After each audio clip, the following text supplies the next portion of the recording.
Convido você para abrir sua Bíblia comigo na carta de Paulo aos Romanos, no capítulo 4, versos 16 a 21. Romanos, capítulo 4, versos 16 a 21.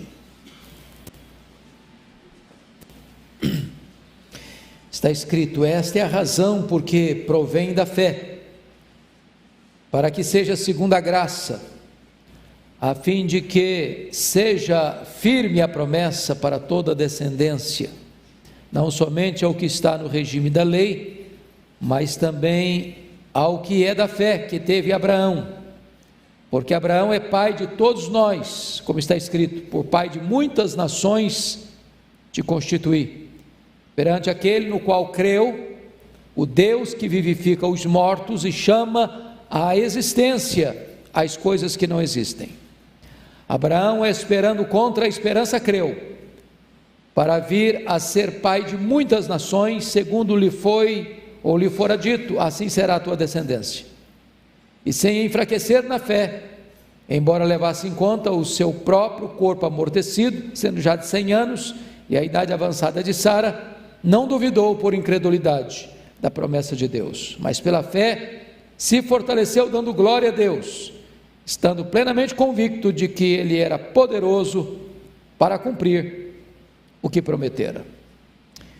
Eu queria pensar um pouco com vocês sobre o tema: tenha paciência, Deus está no controle. Tenha paciência, Deus está no controle. O livro de Provérbios diz que a paciência ou a esperança que se adia adoece o coração. Talvez uma das maiores dificuldades que você tem, e eu estou certo de que eu também, é com o problema da falta de paciência.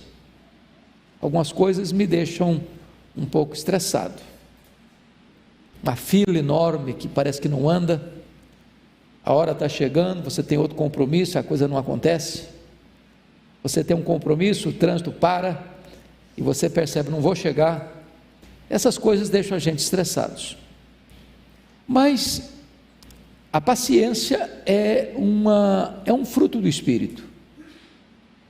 E nós estamos vivendo uma geração de paciência curta, de nervos à flor da pele, de estresse total quase. O cantor popular traduz assim: bem, vamos embora, porque esperar não é saber. Quem sabe faz a hora, não espera acontecer. Nós estamos vivendo hoje, neste século 21, a época do imediatismo.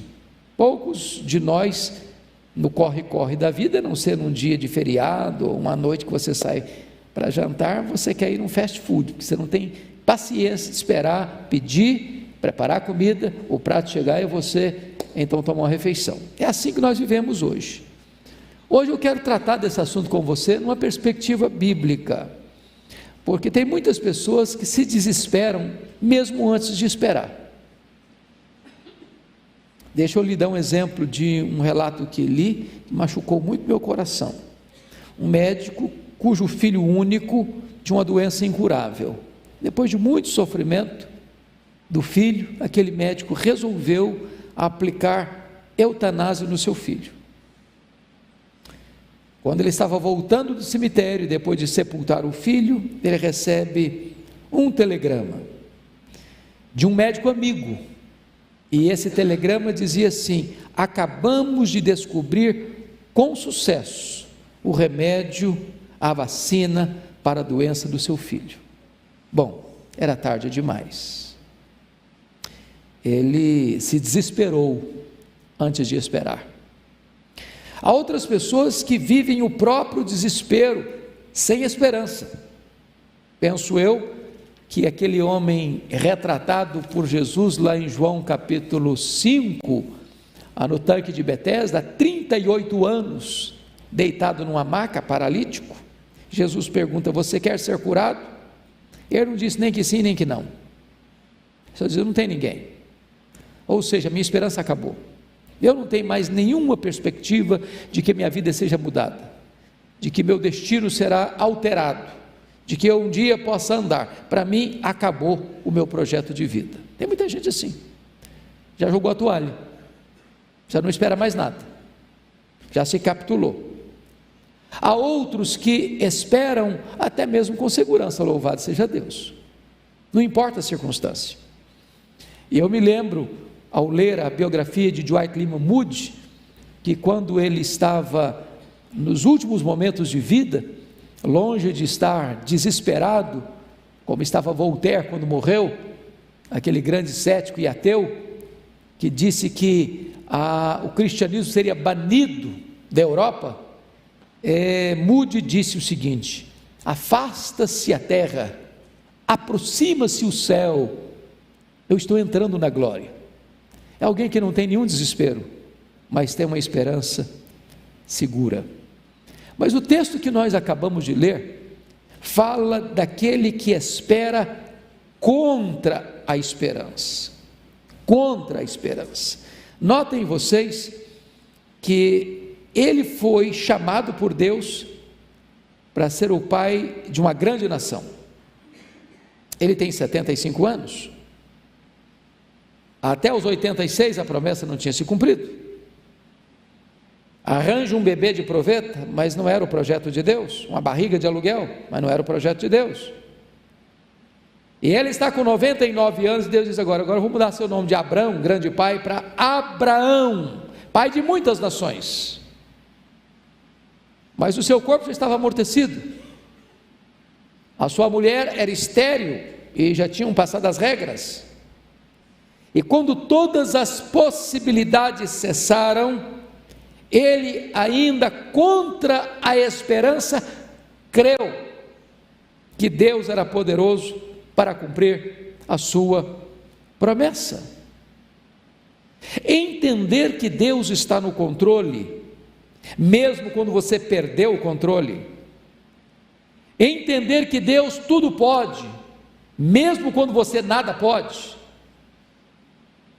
Entender que Deus realizará o que prometeu, ainda que as evidências pareçam o contrário, é o grande desafio da nossa vida. E eu queria, nesse momento aqui, examinar essa questão da esperança contra a esperança, de esperar contra a esperança, na vida desses três patriarcas, Abraão, Isaque e Jacó. Vejamos em primeiro lugar, só pode ter uma esperança que não se desespera aquele que crê no Deus dos impossíveis, e este é Abraão.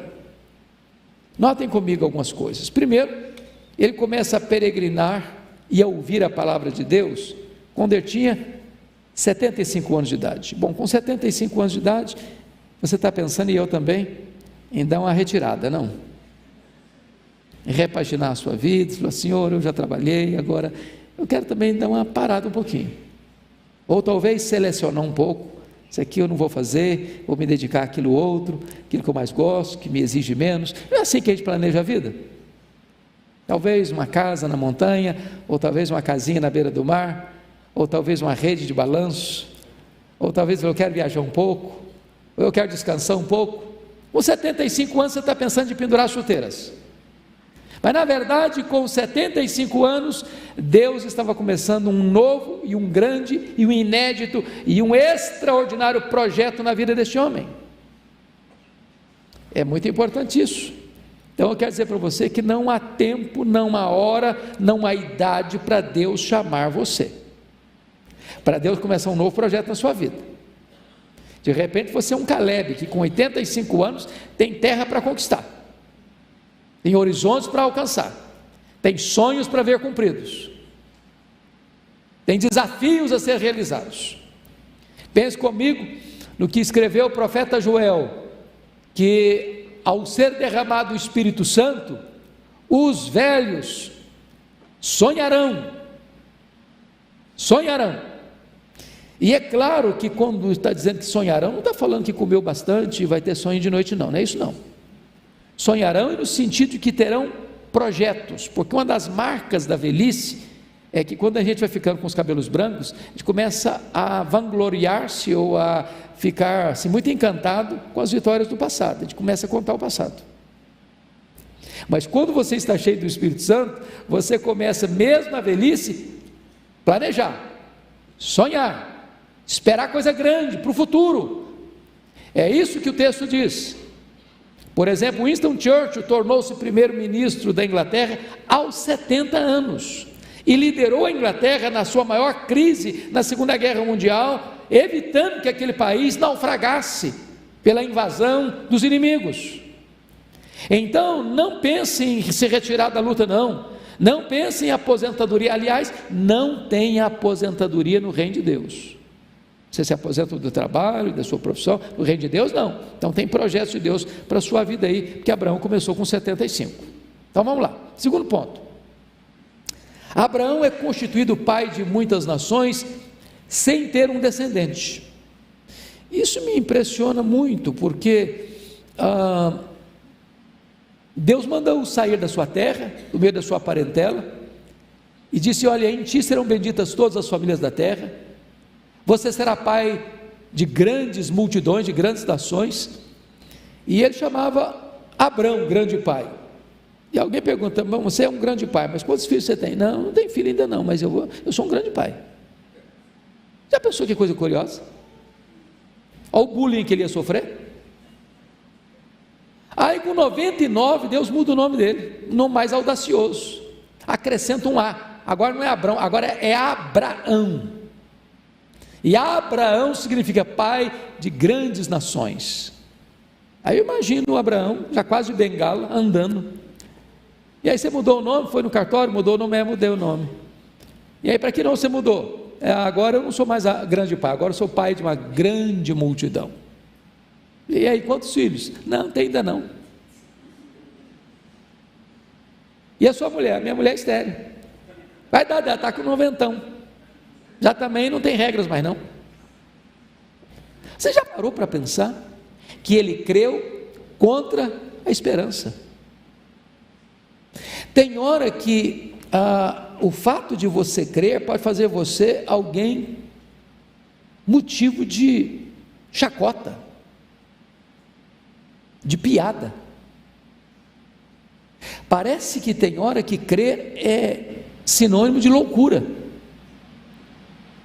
O que faz de você alguém especial, de crente não louco, é que você espera no Deus que não pode falhar. É que nenhuma das promessas de Deus cai por terra. É que promessa de Deus e realidade são a mesma coisa. Deus não é um homem para mentir. E ainda que pareçam loucas essas promessas, elas hão de se cumprir, se foi Deus que falou, se foi Deus que prometeu. E como Deus prometeu, Deus cumpriu na vida do Abraão. Agora notem vocês, em terceiro lugar, que Abraão tinha agora 100 anos quando Isaac nasceu. Diz a Bíblia que o corpo dele estava amortecido. E diz a Bíblia que Sara já havia passado o tempo de ser mãe, além do que ela era estéril. Portanto, o bom senso diria assim: bom, isso é impossível. A razão dizia assim: bom, isso não pode ser. Mas a fé diz: tudo é possível. Sabe quantos anos Abraão esperou para a promessa se cumprir? 25 anos. E eu já era um homem, não era um menino mais não, eu tinha 75 anos. Então eu pergunto a você: há quanto tempo você espera o cumprimento das promessas de Deus na sua vida? Você teria paciência para esperar 25 anos? Paciência para ver as coisas indo na contramão da lógica, do bom senso, da racionalidade, e ainda assim aguardar o cumprimento das promessas de Deus? Diz o texto: Abraão não duvidou da promessa de Deus por incredulidade, mas pela fé se fortaleceu, dando glória a Deus, estando plenamente convicto de que Ele era poderoso para cumprir o que prometera. Nós não vivemos pela razão, nós não vivemos pela emoção, nós não vivemos pelas evidências, nós vivemos pela fé. Quarto lugar, Notem vocês que quando Isaac estava um rapaz, eu não sei com que idade Isaac estava, a Bíblia não menciona, mas não devia ser um menino, devia ser um adolescente pelo menos, capaz de pegar um fecho de lenha e carregá-lo nas costas. Então você não bota um fecho de lenha nas costas de uma criança, você bota um fecho de lenha nas costas de um adulto. E quando Deus aparece para Abraão e diz assim: Abraão, eis-me aqui, Senhor, oferece o teu filho, a quem amas, Isaque, em holocausto, no monte que eu te mostrarei.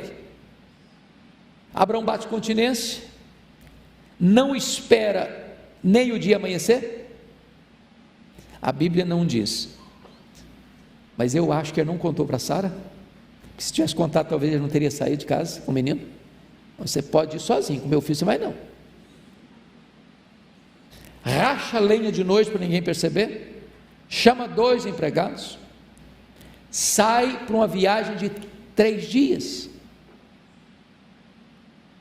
Imagine você, o Isaac fazendo uma viagem, naquela época era uma viagem, todo feliz com seu pai, pulando de alegria, uma aventura nova, lugares novos, e o coração do pai lá dentro pulsando forte: eu estou indo sacrificar o meu filho.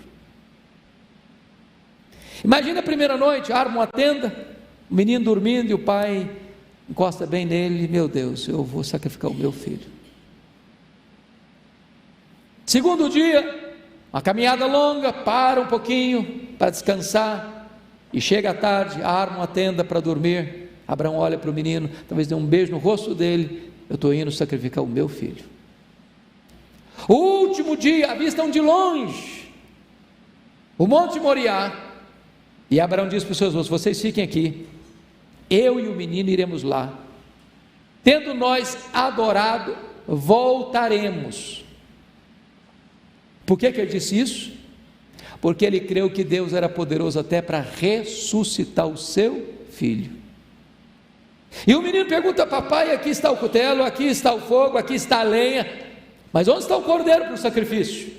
Ele responde: Deus proverá para si, meu filho, o cordeiro para o sacrifício.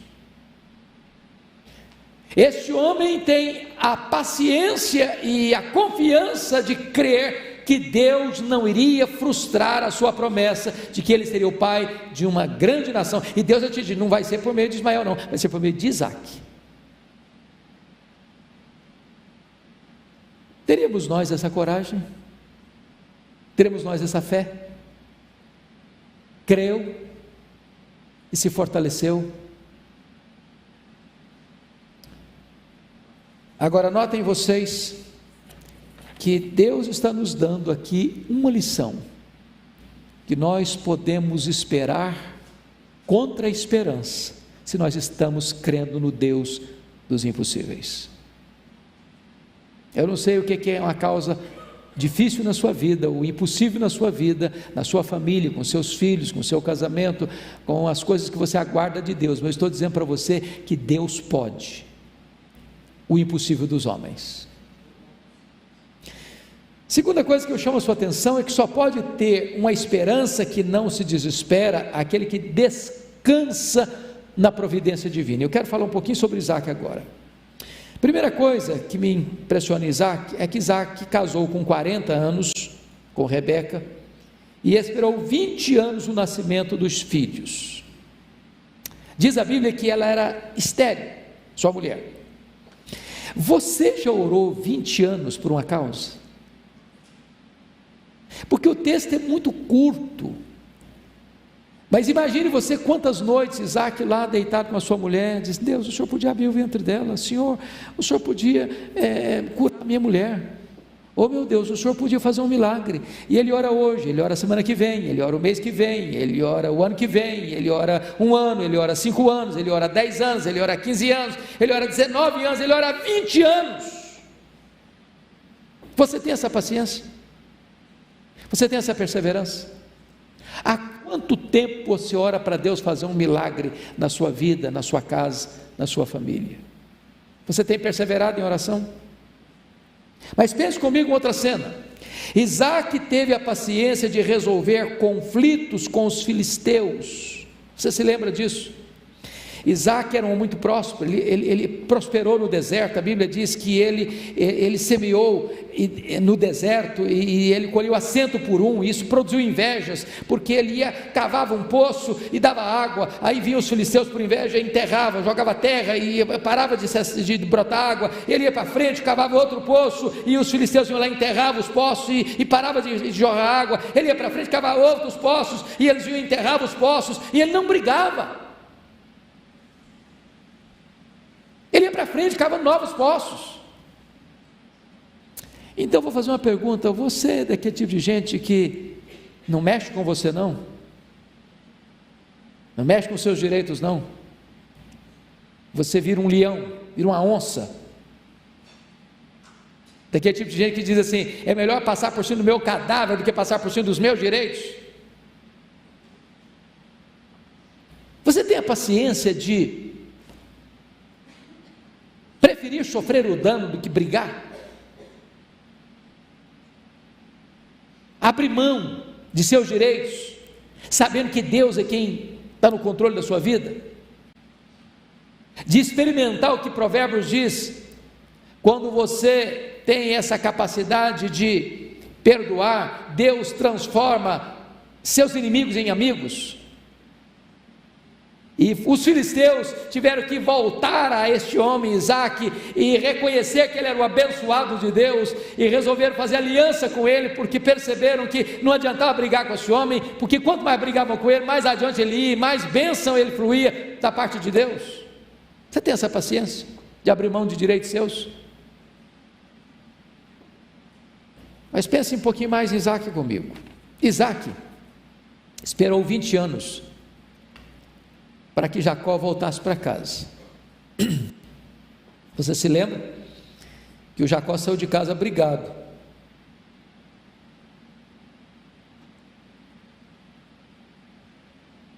Depois de trair o pai, depois de enganar o irmão, e depois do irmão, Esaú falou o seguinte: meu pai vai morrer logo, e não morreu logo coisa nenhuma, e eu vou matar meu irmão.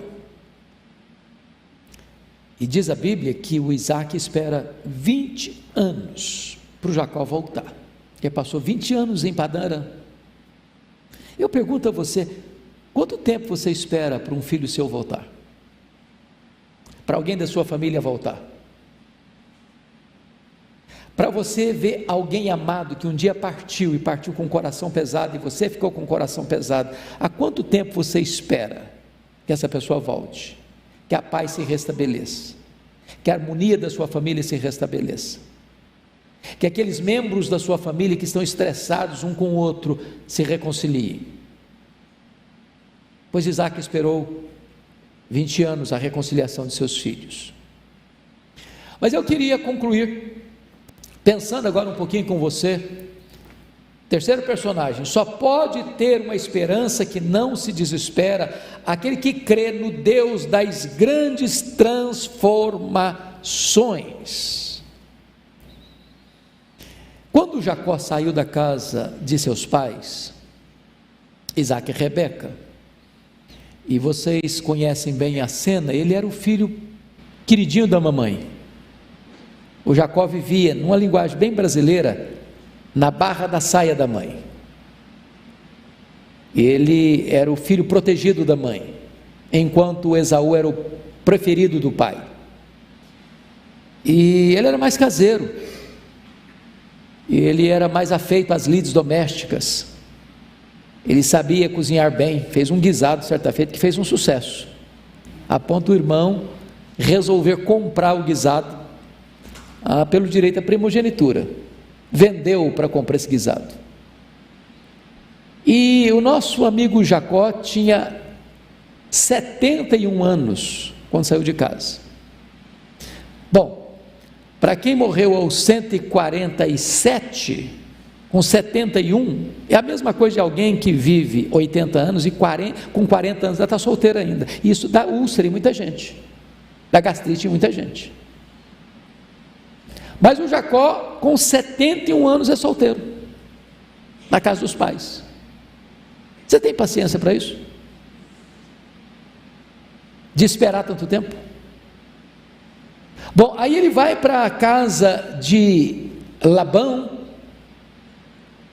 e ele trabalha 7 anos para conseguir casar-se com Raquel. E no dia das núpcias, o sogrão o engana e introduz na recâmara nupcial a Lia mais velha, que não tinha tanta beleza física assim. E quando ele acorda apavorado e com muita raiva do sogro, o sogro diz: não, aqui na nossa terra é assim não, não casa com a caçula, não se casar com a mais velha não, primeiro a mais velha. Então você quer casar com ela, com a Raquel, você vai trabalhar mais 7 anos. Você já pensou o que é trabalhar 14 anos para se casar? E a Bíblia diz que aquilo foram com poucos dias, pelo tanto que ele a amava. Agora, se você pensa que foi trabalhar no ar-condicionado, não foi não, foi trabalhar atrás de ovelhas, debaixo do sol causticante, de uma região árida e seca. Você teria paciência de investir tantos anos pela pessoa que você ama, pagar um preço tão alto? Agora pense comigo, que Jacó esperou nada menos do que 20 anos para se reconciliar com seu irmão Esaú. Meus irmãos, eu fico imaginando que cada dia que passava, aquilo passava na mente dele: meu Deus, como é que vai ser minha volta? Como é que vai ser minha volta? Meu irmão está com raiva de mim, meu irmão quer me matar, e lá naquela época não tinha carta, naquela época não tinha telefonema, naquela época não tinha contato, ele não sabia como é que estava o coração do irmão dele. Tanto é que no momento do encontro, ele toma as devidas precauções para que seu irmão não mate a família dele. 20 anos para se reconciliar, 20 anos para retomar a vida familiar, 20 anos para experimentar a graça de Deus restauradora na sua família. Agora pense mais comigo, Jacó chorou 22 anos por José. José tinha 17 anos quando foi vendido para o Egito. José ficou 22 anos no Egito até mandar chamar sua família. Jacó espera dos 108 anos aos 130 anos, talvez chorando todo dia pelo filho. Pensa comigo em quanta paciência. Até que Deus, por sua graça, fez o seu filho reviver diante dos seus olhos. E eu hoje faço uma pergunta para você que está aqui: há quanto tempo você espera o renascimento dos seus filhos diante dos seus olhos?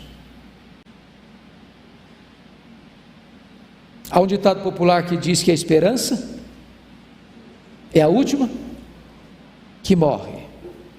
Para muitos a esperança já morreu, mas se você crê no Deus de Abraão, no Deus de Isaac e no Deus de Jacó, você pode ter a esperança que não se desespera, porque aquele em quem você espera é o Deus que vivifica os mortos, é o Deus que chama à existência as coisas que não existem, que faz com que a mulher estéril seja alegre mãe de filhos, que pode o impossível.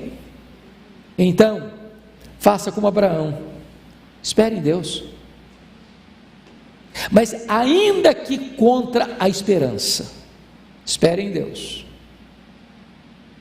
Talvez hoje, aquilo que mais faz você chorar, vai ser o motivo da sua maior alegria amanhã. Talvez o filho, a filha que hoje mais traz angústia e dor ao seu coração, vai ser aquele ou aquela que vai trazer mais alegria à sua alma. Há duas coisas que Deus não pode falhar, irmãos. Primeiro, Deus não pode falhar quanto a si mesmo. Segundo, Deus não pode falhar com respeito às suas promessas. Então espere em Deus. Eu queria que nesse momento você pudesse fechar seus olhos, curvar sua fronte e colocar sua vida diante de Deus. Você que está esperando um milagre acontecer na sua vida, na sua família, na sua casa. Você, esposa, ainda pode ver seu marido convertido ao Senhor. Você, pai, você, mãe, pode ainda ver seu filho e sua filha se rendendo aos pés do Salvador. Você, rapaz, você, moça, ainda pode esperar um lar abençoado e um casamento feliz.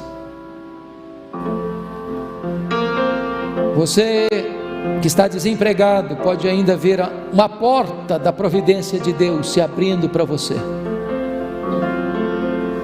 Você, marido, você, esposa, que está com o casamento fragilizado, pode ver seu casamento ressuscitando das cinzas. Você que acha que o seu amor acabou, Deus pode acender essas chamas de novo. Então eu clamo a você a conhecer o Deus de Abraão, o Deus de Isaac, o Deus de Jacó, o Deus que ressuscita os nossos sonhos, Deus que nos toma quando nós já estamos completamente falidos e realiza um grande milagre para que toda a glória seja dele. Hoje você pode agir como Abraão, que esperando contra a esperança, creu, e sem enfraquecer na fé, embora levasse em conta o seu próprio corpo amortecido, sendo já de 100 anos e a idade avançada de sua mulher, não duvidou por incredulidade da promessa de Deus, mas pela fé se fortaleceu, dando glória a Deus. Bendito é o teu nome, Senhor, porque tu és o mesmo Deus do passado, o Deus que age, o Deus que intervém, o Deus que opera maravilhas, o Deus que realiza milagres, o Deus que surpreende, o Deus para quem não há impossíveis, o Deus todo-poderoso que está aqui agora, nesta noite, assistindo-nos, cercando-nos com o seu cuidado. Bendito é o teu nome. Aquieta a nossa alma, abranda os temores do nosso coração e gera em nós, Deus, aquela fé inabalável, aquela confiança plena de esperar, ainda que contra a esperança.